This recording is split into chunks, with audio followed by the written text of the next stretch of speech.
falando sobre a vida de Neemias e o tema da nossa mensagem é recomeçando. Nós estamos nesse desafio de poder perceber o que Deus quer de nós. Temos entrado num tempo de jejum e oração neste lugar e com a perspectiva daquilo que Deus tem preparado para nós neste ano de 2019. Temos aprendido isso através da palavra de Deus, falando sobre a vida de Neemias. Hoje nós vamos para o segundo momento. Neemias capítulo 1, a partir do versículo 11.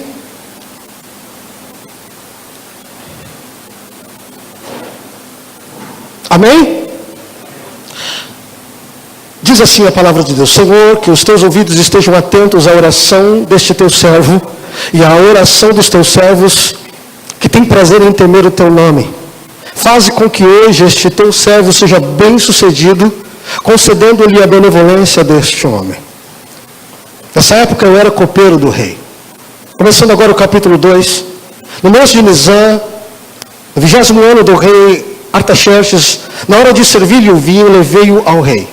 Nunca antes eu tinha estado triste na presença dele. Por isso o rei me perguntou: por que o seu rosto parece tão triste se você não está doente? Essa tristeza só pode ser do coração. Com muito medo, eu disse ao rei: que o rei viva para sempre. Como não estaria triste o meu rosto, se a cidade em que estão sepultados os meus pais está em ruínas e as suas portas foram destruídas pelo fogo? O rei me disse: o que você gostaria de pedir?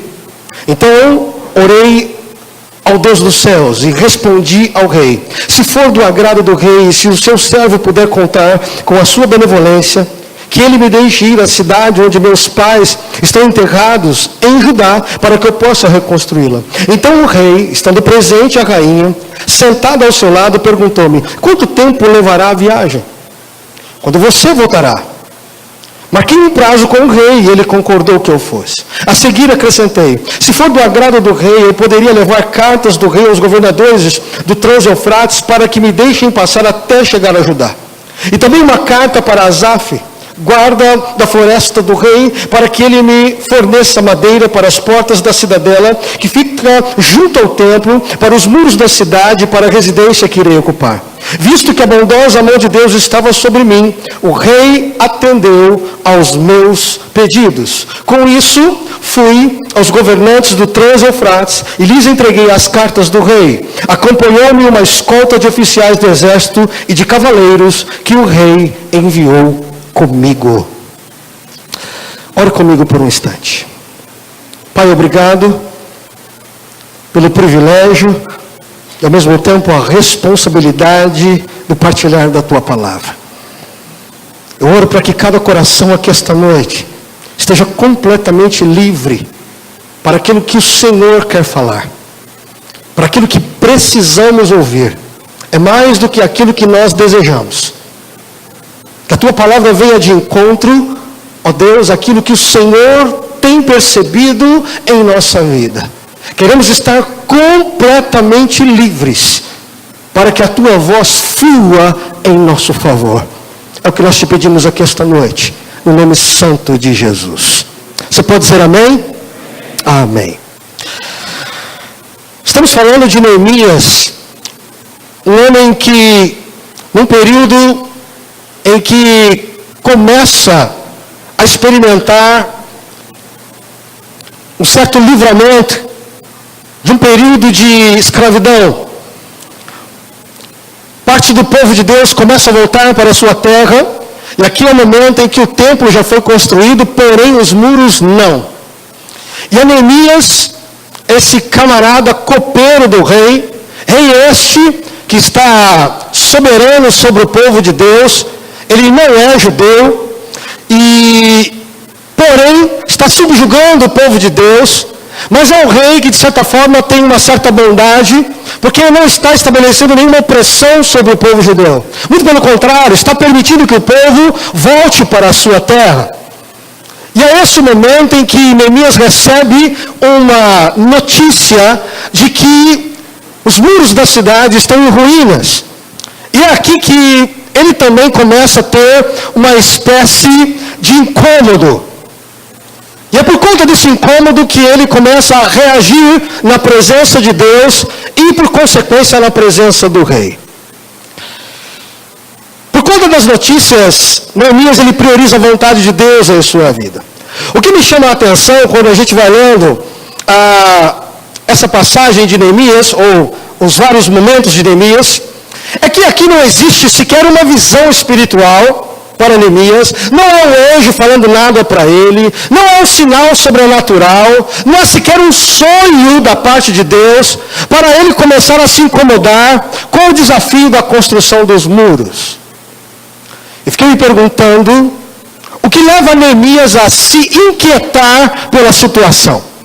Por que uma preocupação a este nível, a este ponto de se compungir, de abrir mão da sua segurança, dos seus privilégios, a ponto de se deprimir? Um homem que estava curtindo os privilégios do palácio, ele era copeiro do rei, alguém que tinha que caminhar junto do rei de alguma maneira, e por conta disso vivia os privilégios do rei, era um homem de alta confiança do rei, mas ele abriu mão desses privilégios e de alguma maneira começou a se compungir e a se deprimir e a orar e a chorar e a jejuar, quebrantando-se perante Deus por conta da notícia.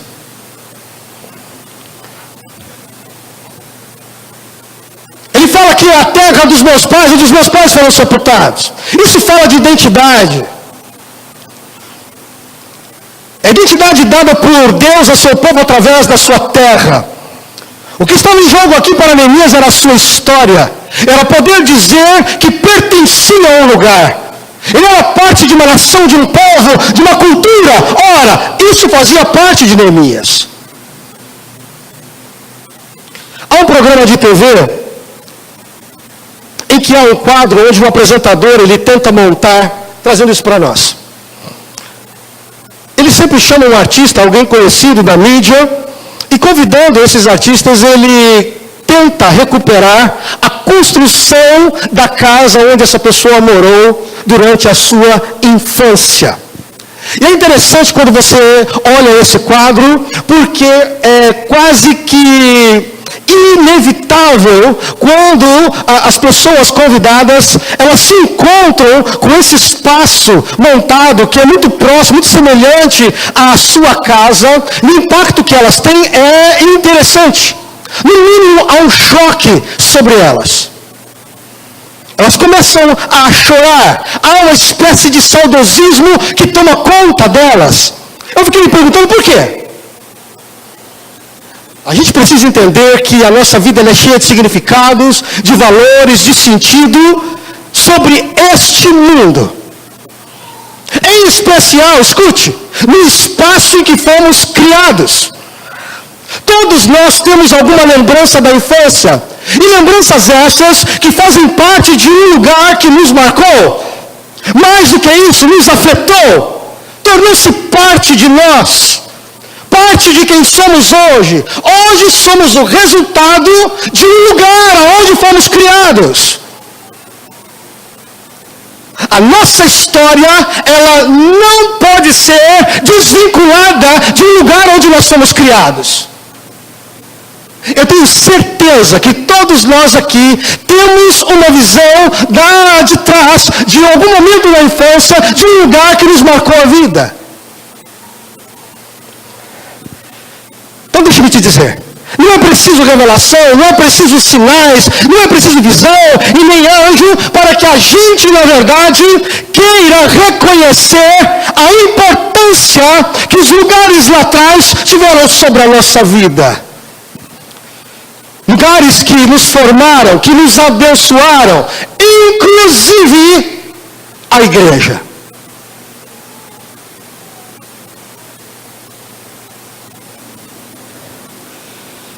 Então eu te pergunto, qual é a lembrança?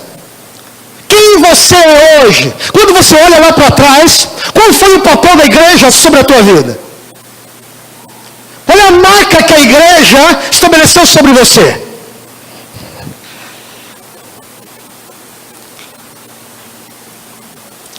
Que significado a igreja tem para você de alguma maneira hoje? Que sentimentos você nutre pela igreja? Porque, querendo ou não, a igreja, boa ou má, fazendo bem ou fazendo mal, muitas vezes, porque ela também faz,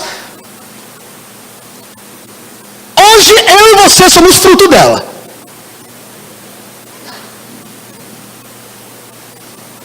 É parte da nossa identidade, é parte da nossa história. Não dá para apagar isso. Quando eu digo assim, eu sou o Edu Costa, ou como você queira chamar, o Eduardo, eu sou na verdade essa pessoa, mas por conta de um passado lá atrás. Quantas vezes eu me lembro da minha mãe me forçando a ir à igreja para ir a um culto de oração, onde havia 3, 4 pessoas orando, e falando, o que eu vou fazer nesse saco desse lugar? Mas eu só sou hoje quem sou por causa da minha mãe, por conta dessas três pessoas orando num culto à noite.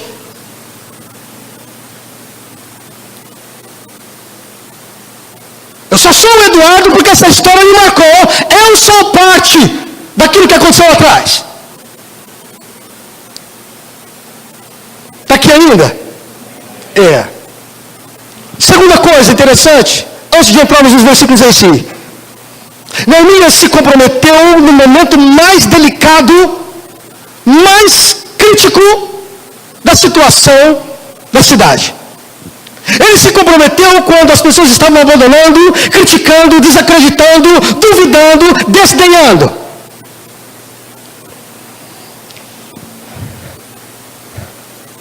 Neemias resolveu assumir uma responsabilidade.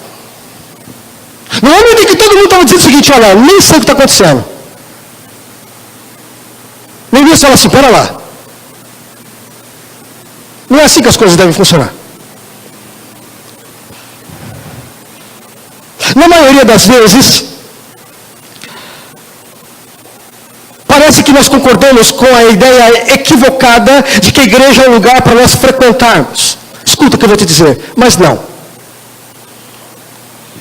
A igreja é um lugar para mais do que eu e você frequentar. Ela é um lugar para você se envolver, se enraizar. Porque muito embora uma igreja ela possa ser muito falha, escuta, ela ainda tem o poder de ajudar e interferir, influenciar pessoas.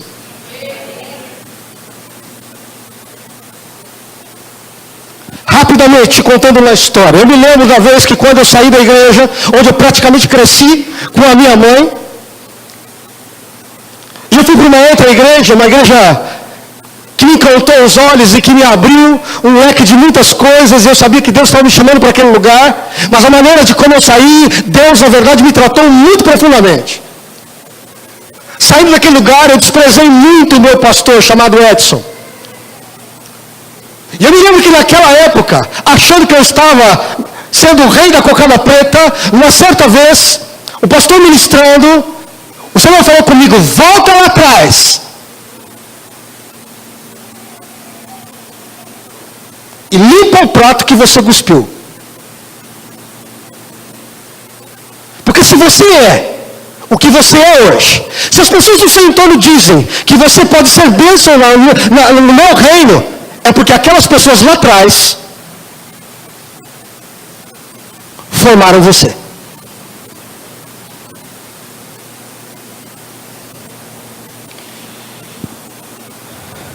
Igreja não é um lugar para você simplesmente frequentar. Igreja é um lugar para podermos criar raízes no sentido de fazermos história. É um lugar que você, na verdade, entra, no momento você frequenta, mas Deus te chama para não simplesmente ficar olhando e contando. Deus quer que você faça parte da história. É parte dela. Não faça de conta que essa obra não é responsabilidade sua. Por vezes a igreja de Deus, ela passa por crises, mas a decisão é nossa. De querer continuar, ajudar, abençoar, somar, agregar, principalmente quando ela está em crise, quando ela está em dificuldades. As nossas decisões de abandonar, de andar à margem, de não se envolver, de ficar aqui só olhando, é contrário ao plano de Deus para a sua vida e para a minha vida. Igreja não é um lugar para você andar à margem. É um lugar para você pertencer. Está aqui ainda? Olha para mim. Você não precisa de revelações para isso. Você não precisa de um sinal de anjo para isso.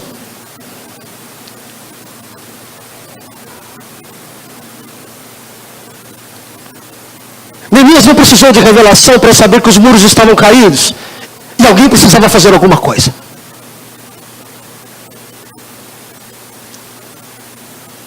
Eu e você estamos neste lugar, ou você que está em outro lugar, em outra igreja, não importa onde você esteja, se o lugar que você congrega, esse é o lugar que Deus tem te chamado, esse é o lugar que Deus tem posto a sua vida, crie raízes, porque lá é o lugar que Deus quer usar a tua vida. Está aqui ainda? Amém? Vamos para os versículos, falando um pouquinho de milagres. O que incomodava Neemias era o senso de responsabilidade e como assumir tamanho desafio. Um empreendimento que iria exigir muito de Neemias: credibilidade, liderança, recurso, tempo, perseverança, enfim. Como poderia um simples copeiro encabeçar tamanho trabalho? Neemias sabia que precisava buscar primeiro, diga comigo, primeiro, Deus. Antes de buscar o rei.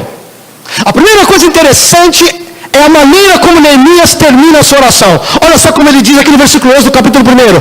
Faze com que hoje este teu servo seja bem sucedido, concedendo-lhe a benevolência ou concedendo favor diante deste homem.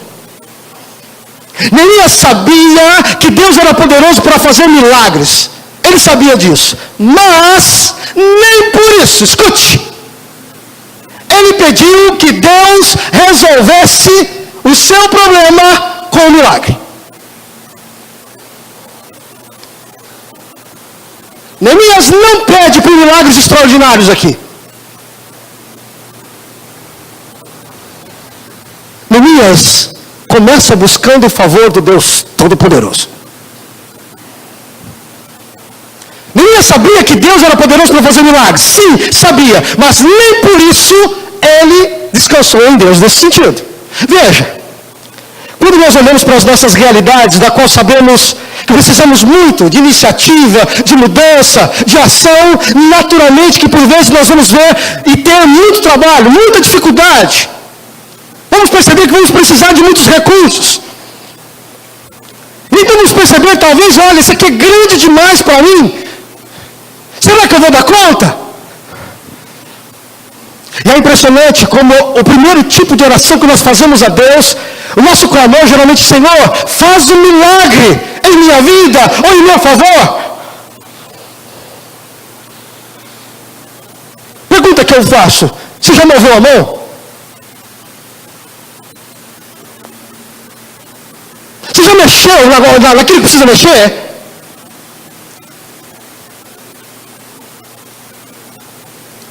Como é que a gente está pedindo milagre para algo que a gente nem começou a movimentar ainda?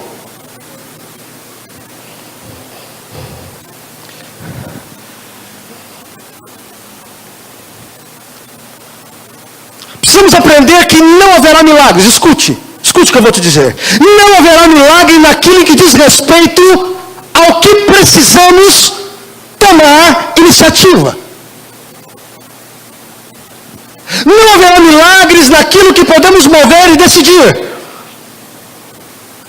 Enquanto eu e você nos movemos em direção à nossa reconstrução de vida,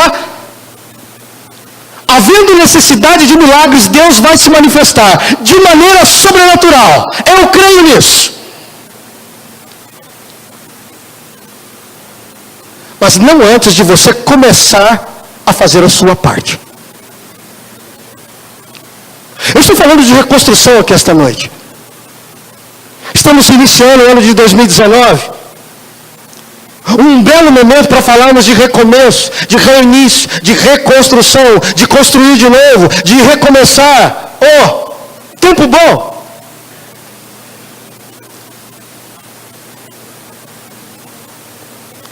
A nossa primeira oração não é por um milagre. Está aqui ainda? Amém. Outra questão importante que nos é ensinado: É a diferença entre o favor de Deus e o favor do rei.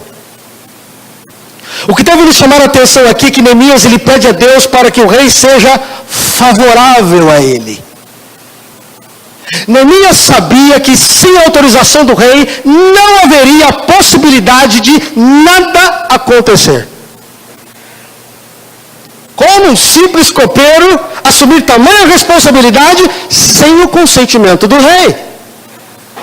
O rei precisava estar favorável a Neemias. Só Deus poderia conceder um pedido tão alto. Antes do favor do rei, Neemias precisava buscar o favor do Senhor. O que significa ser favorável? Favorável é uma palavra no hebraico que significa hakam. Significa profundo amor que uma pessoa tem por outra, que está numa posição muito inferior. Denota um senso de misericórdia por pessoas indefesas, frágeis. Esse era o tipo de favor que Neemias esperava ter de Deus e também do rei Artaxerxes. Neemias não tinha nada para dar em troca ao rei, a não ser, escute, a sua confiabilidade, a sua lealdade.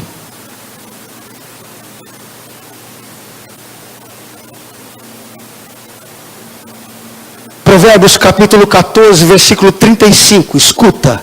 Provérbios 14, 35, diz assim a palavra de Deus: o servo prudente goza do favor do...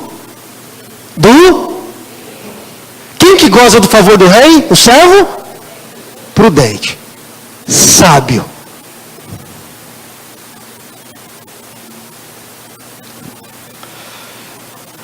Por vezes, nossas decisões em relação à vida são exigentes no sentido de não poder aguardar. E a gente precisa agir rápido. Há situações da vida que não esperam momentos favoráveis. Você já viveu isso? Ou anda vivendo isso? Amém? Não adianta. Tem coisa que não dá para você esperar um momento favorável. Tem gente que está sempre esperando as pessoas estarem favoráveis, esperam as circunstâncias estarem favoráveis, espera o momento estar favorável, mas nem sempre isso vai acontecer. Eclesiastes 11:4 diz assim: quem fica esperando que o vento mude e que o tempo fique bom, nunca plantará e sequer colherá.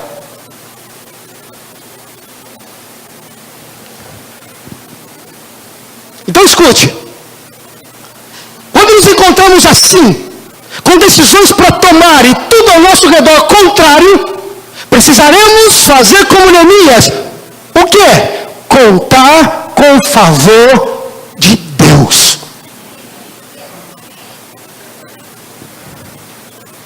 Não tem nada favorável. As pessoas não estão a seu favor. O momento não está a seu favor. Nada está favorável à tua vida. Então é hora de correr para o Senhor, porque é tempo de buscar o favor de Deus. Está aqui ainda? É. Se tivermos certeza do favorecimento de Deus em nossa vida, escute, caminhe, avance na direção da sua reconstrução. Tem gente que vai olhar no seu entorno, vai estar perto de você e dizer assim: olha, não é momento, olha, não faça isso, olha, não vá por aquele lugar. Meu querido, dobre o teu joelho, busca a Deus e pergunta para o Senhor qual é a decisão, qual é o caminho, qual é a direção, porque é dele que vem o momento para nós prosseguirmos. É a favor dele.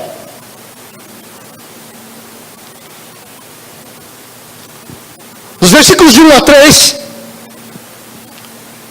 falando da ajuda que ajuda e a ajuda que não ajuda.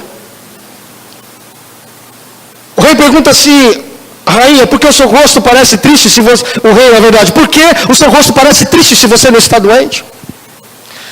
Aqui é outra questão, né? É o momento do rei ser favorável a Neemias. Veja, escuta bem. Quando Neemias ora ao Senhor, a Bíblia fala que é o mês mais ou menos entre novembro e dezembro aqui. Escuta bem. Você sabe quando que o rei foi perceber a tristeza de Neemias? Lá para março ou abril do ano seguinte.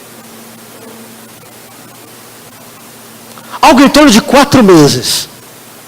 Você imagine todo dia o copeiro vindo e dar vinho para o rei, todo dia. E a partir do momento que Neemias começa a orar, somente 4 meses depois, é que o rei vai se dar conta da cara, do semblante de Neemias.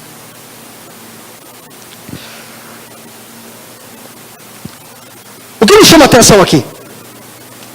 Neemias não é um cara que se faz de coitado. Ele não fez aquela carinha de coitadinho, né? De autopiedade, de cão sem dor, só para poder obter o favor do rei. Neemias, ele não abusa do rei. Ele não folga no rei, ele não descansa no rei.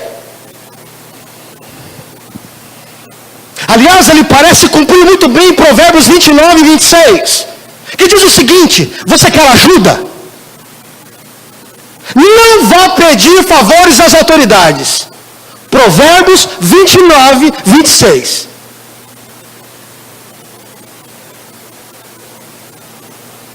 Peça ao Senhor que é justo. Está na Bíblia. Vou repetir para você. Provérbios 29, 26. Você quer ajuda? Não vá pedir favores às autoridades, aos reis. Peça ao Senhor que é justo.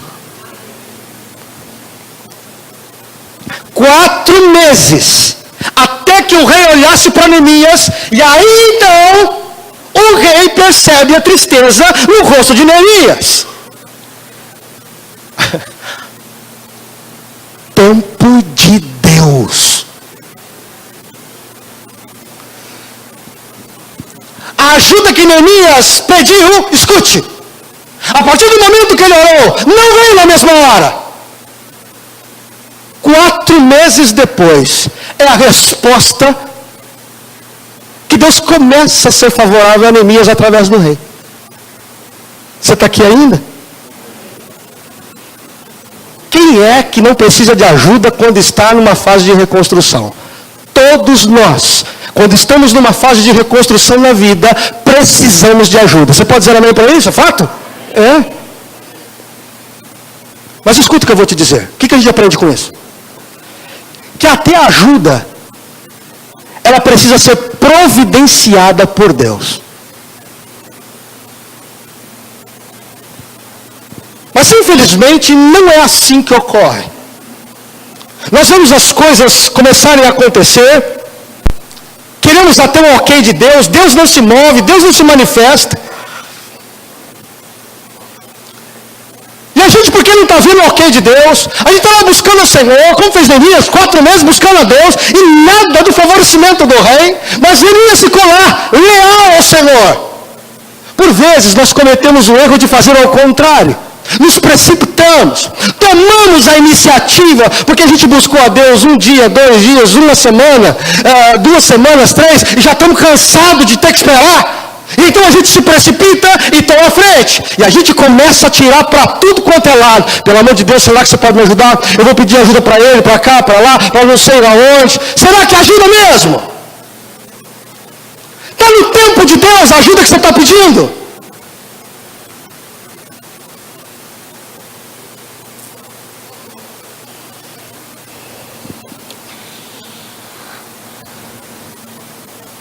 Na maioria das vezes, caímos numa realidade que poucos de nós admitimos. Qual é? A gente percebe que a ajuda, que parecia ajuda, não ajuda.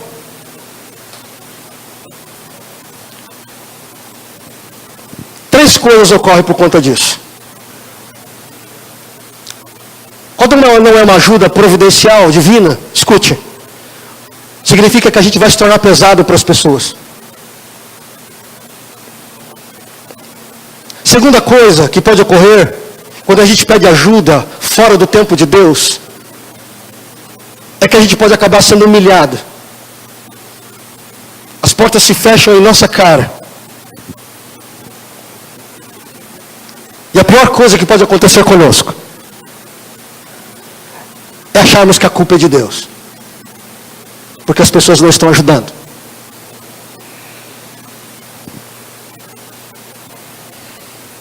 Então deixa eu te dizer uma coisa. Assim como Deus fez com Neemias, movendo o coração do rei a favor dele, Deus pode fazer comigo e com você. Provérbios 21, 1 diz assim: o coração do rei é como um rio, controlado pelo Senhor, e ele dirige para onde quer.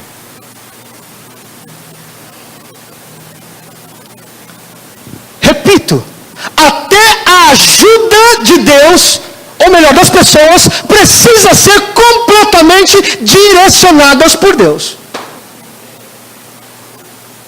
Está esperando a ajuda de quem? Do vereador? Do prefeito? Do governador? Do empresário? De quem que você está esperando ajuda? Essa ajuda que você tanto está esperando, você vai buscar primeiro no Senhor?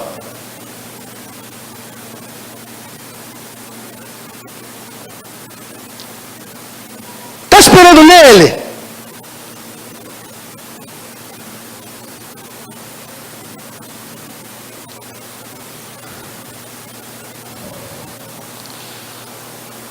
Quanta gente recomeçando e caindo tão rapidamente, porque está incorrendo nos mesmos erros que na construção passada.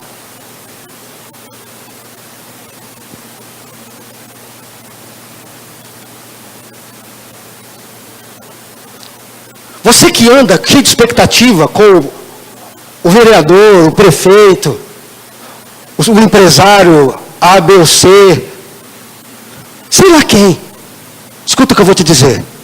O coração deles está na mão do Senhor.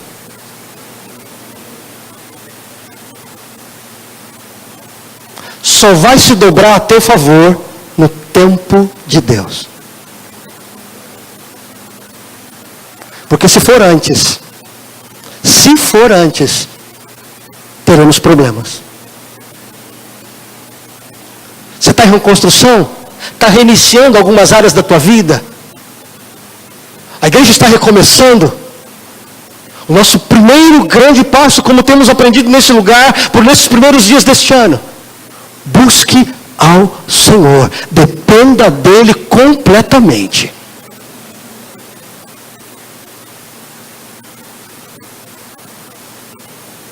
Está aqui ainda? Olha para a pessoa que está do seu lado aí. Olha esse butigão de olho, ele está aí do lado dela aí, ó.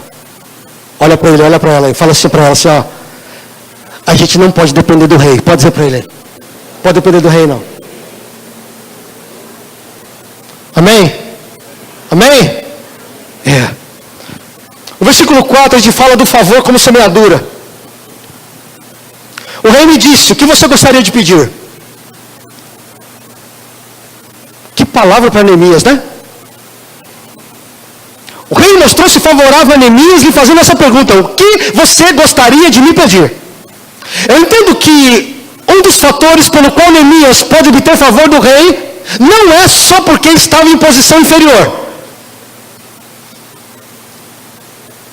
Escuta. Mas porque demonstrou lealdade ao rei. Um homem que se mostrou digno de confiança.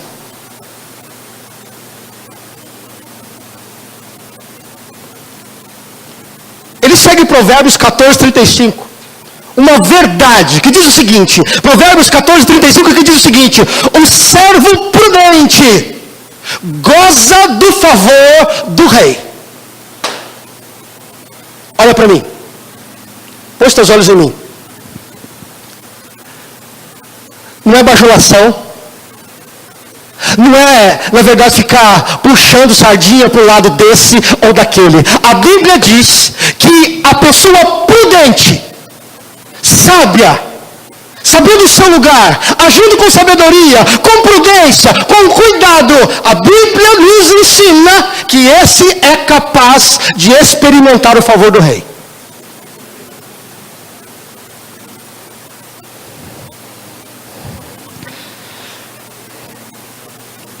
Então eu lhe pergunto, quem aqui não gostaria de experimentar o favor divino, não é verdade? Quando Deus se favorece a nós, quando Deus vira o seu rosto em nosso favor.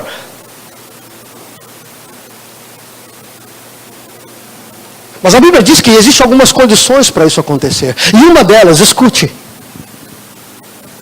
diz respeito a uma espécie de semeadura. Que o favor do Senhor, o rosto de Deus, ele se volta para mim e para você na medida em que eu sou favorável às pessoas no meu entorno.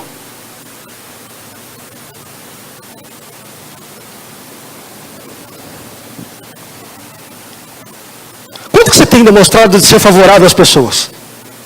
Repito, não estou falando de troca de favores, não estou falando de lobby, não estou falando de bajulação barata, não é disso que estamos falando. Estamos falando aqui de real consideração pelas pessoas que estão no seu entorno dia a dia. Você as ajuda por qual motivo?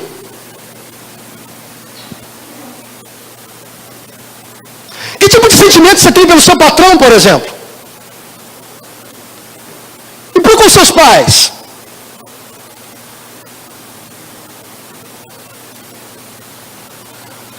Quanto de misericórdia você tem usado para com as pessoas menos favorecidas que você? Talvez você esteja dizendo assim, pastor, estou numa retomada, eu estou numa reconstrução na minha vida, mas eu não encontro ninguém estendendo a mão para mim. Eu lhe pergunto, por que será?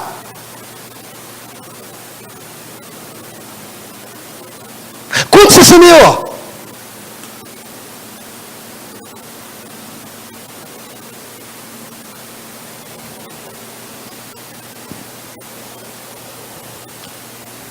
Você tem sido favorável a outras vidas? Mateus capítulo 5, versículo 7 diz uma palavra que pode nos fechar aqui, diz o seguinte, olha, bem-aventurados são os misericordiosos. Sabe por quê? Porque eles vão o quê? Receber misericórdia.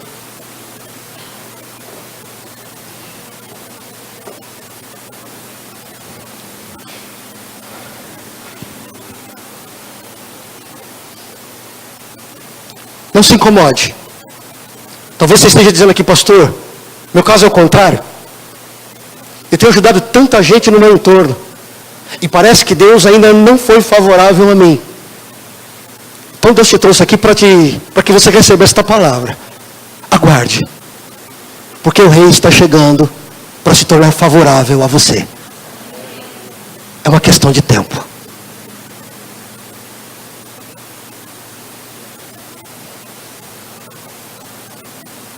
Quando Deus é favorável.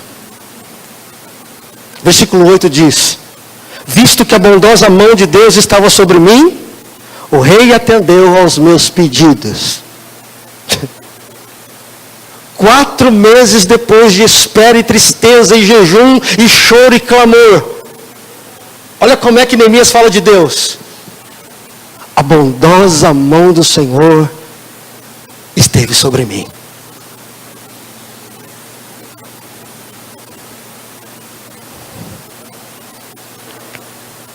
Neemias sabia que acima de tudo, tudo que o rei havia lhe favorecido, ouvido e permitido, fora de antemão o favor de Deus sobre a sua vida. Por mais que o rei fosse bondoso, caridoso, fosse tensionado a ele sabia que o rei só estava sendo favorável porque o coração desse rei estava nas mãos daquele grande rei.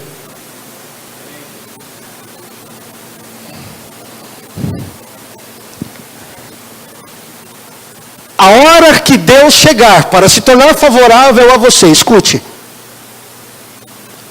Não vai ter capeta. Não vai ter gente. Não vai ter circunstância. Porque quando Deus se torna favorável, o tempo chega, tudo de Deus para a sua vida vai se cumprir. Tudo. Você está aqui ainda? Então lembre-se, não é porque você é bonitinho não. Não é porque eu sou uma gracinha não. Você sabia que não é porque você é, ou porque eu sou, ou porque nós podemos, ou porque nós... Não é por nossa causa.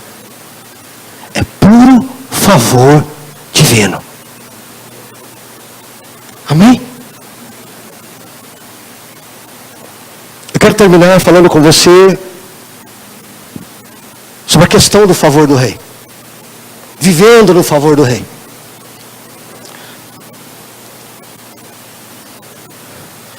Eu diria que existe uma espécie de protocolo quando se lida com o rei. Talvez você diga assim, pastor, eu preciso muito do favor de Deus sobre a minha vida. Então escute o que eu vou partilhar com você agora. E eu fecho. Vamos lembrar um pouquinho da realidade de Neemias? Neemias conseguiu o favor do rei, escute. Estando na presença do rei.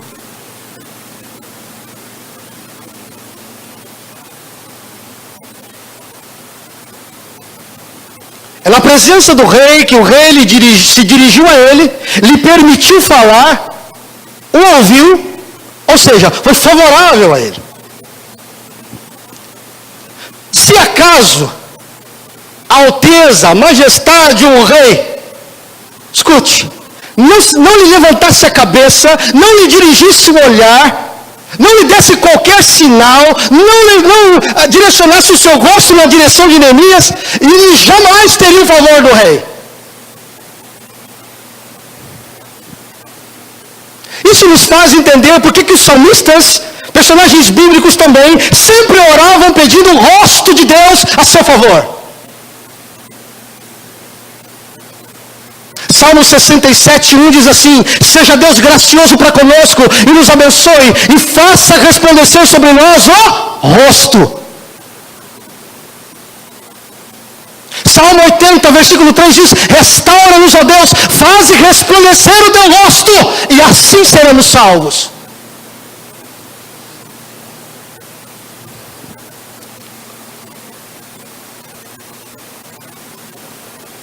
Eu quero falar com você que está vivendo uma vida superficial com Deus aqui hoje, esta noite.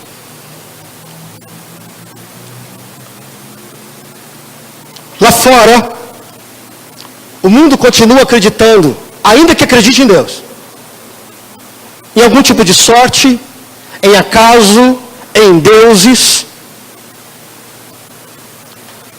Mas para aqueles que servem a Deus,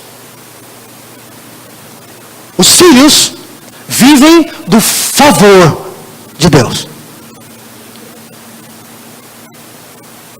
Enquanto sorte é resultado do acaso, o favor divino, ele é resultado de uma vida na presença do rei.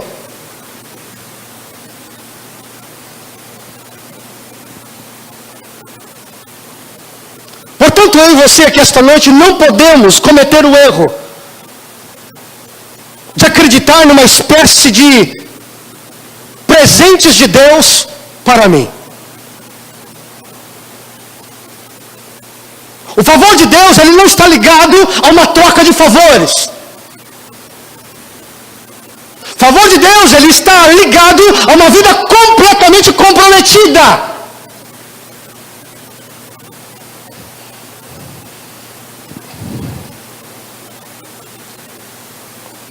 Vou tentar melhorar essa informação. Bênção. Todos nós amamos a bênção de Deus. Ela enriquece.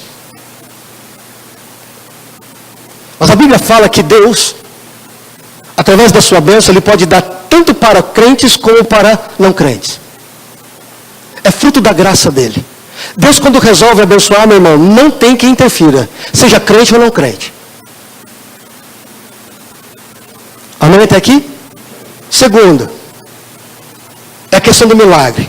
O que é milagre? Todo mundo pode experimentar o milagre da parte de Deus. Mas ele é resultado do esgotamento das nossas tentativas. Depois de tudo aquilo que estava no meu alcance foi tentado, a partir desse momento a probabilidade do milagre pode acontecer. Mas o que é favor?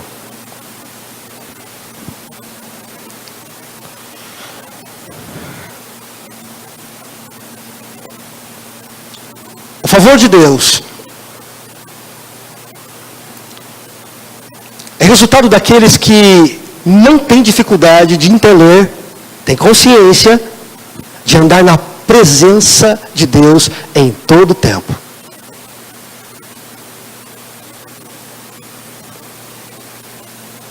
Você está aqui ainda? É. Por quê, pastor? Porque basta estar na presença.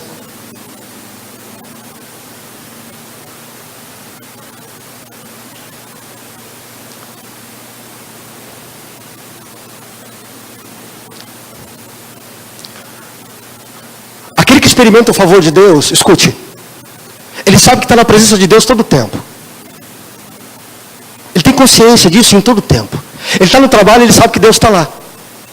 Ele está na presença de Deus. Ele está jogando bola, ele sabe que está na presença de Deus. Deus está lá. Ele está na família, a presença de Deus está lá, ele sabe que está lá.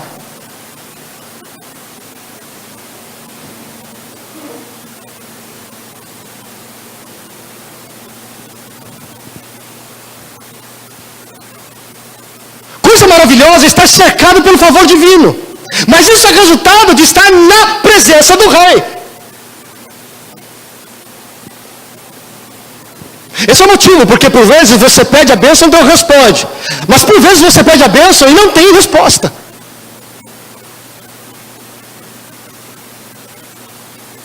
Resultado disso, estou chateado com Deus. Esse é o motivo porque por vezes pedimos um milagre e Deus responde. Por vezes pedimos um milagre e Deus não dá um milagre. Ficamos bicudos com Deus.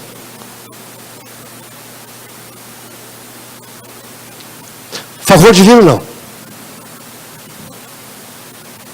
Eu peço o favor do Senhor sobre a minha vida. Mas porque eu estou na presença do Rei. Se Deus fizer, glória a Deus. Se Ele não fizer, essa é a melhor vontade e é o favor de Deus sobre a minha vida. Amém mesmo? Está pronto para isso na reconstrução? Você está pronto para ouvir Deus falar, olha aqui, isso aqui não vai entrar mais. Ah, Deus, eu preciso disso aqui para a construção, eu estou reiniciando, e Deus vai assim, não tem mais isso aí não, pode tirar.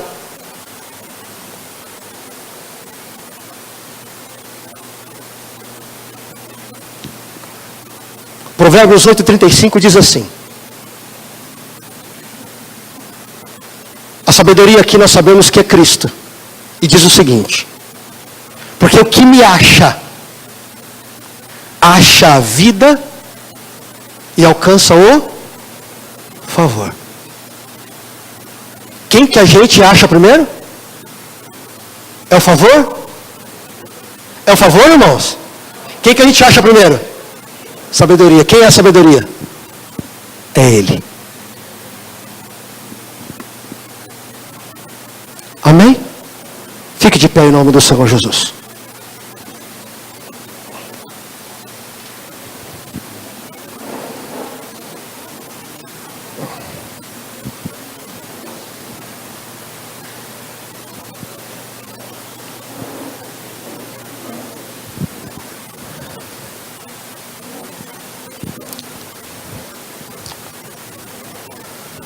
Feche os seus olhos por um tempo.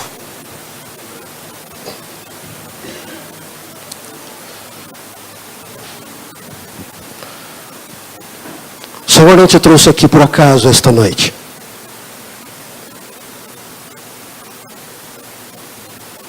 Todos nós estamos enfrentando um tempo de recomeço e de reconstrução em nossa vida.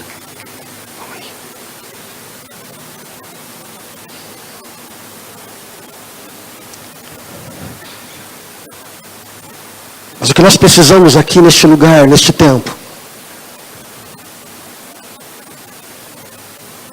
a palavra de Deus para nós aqui esta noite, é como é que você está retomando a tua vida, ou algumas áreas da tua vida. Como é que você a está reconstruindo?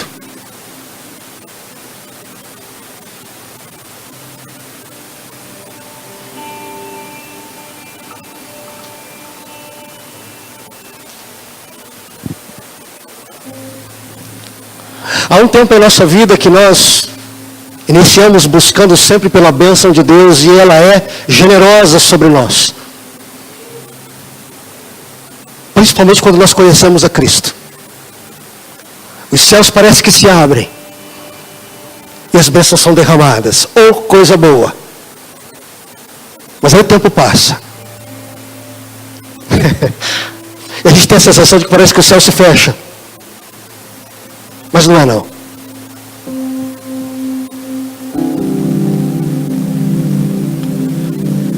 Todos nós podemos experimentar da bênção de Deus. Podemos, devemos. Mas esse não é o plano para o qual Deus me chamou e te chamou. Por quê? Porque Deus te chamou para viver debaixo do favor dEle. É do favor.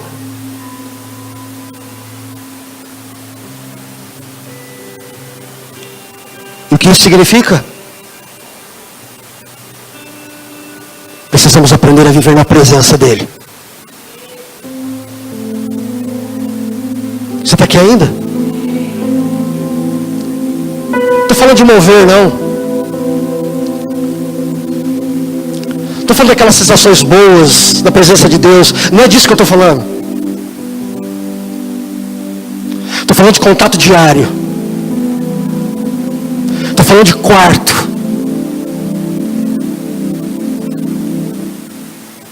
Aquele lugar que a gente entra para ficar literalmente nu perante Ele.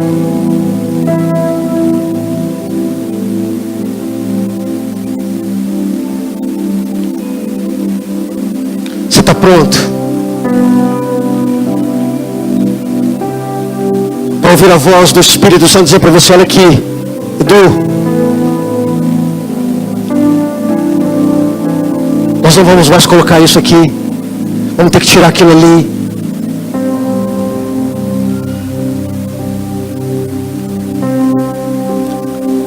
Está pronto para ouvir a voz de Deus falando assim: ó, vai ser do meu jeito e não mais do seu?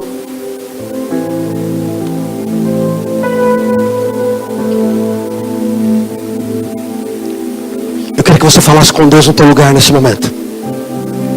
Feche os teus olhos, por favor. Não olhe para mim. Fala com o Senhor agora.